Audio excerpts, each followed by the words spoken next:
Avant de m'inspirer, Claude m'impressionne.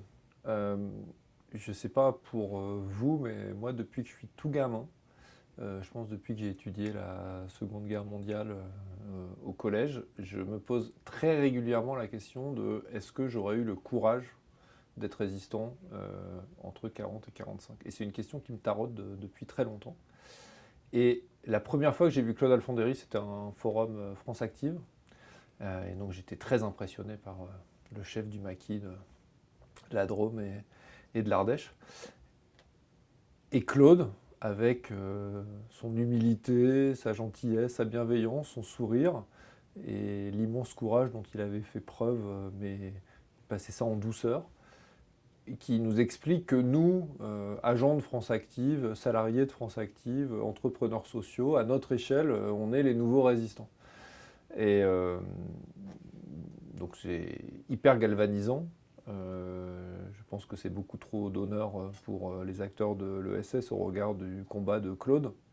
Et moi, c'est vraiment c'est ce qui m'impressionne chez Claude, c'est cette humilité et en même temps cette intransigeance qui fait que quand un certain nombre de valeurs et de désordres sont posés, il faut résister et se lever et se bouger.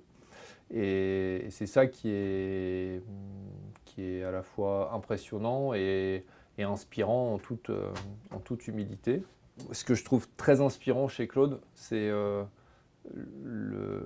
l'esprit de résistance, l'indignation et l'action.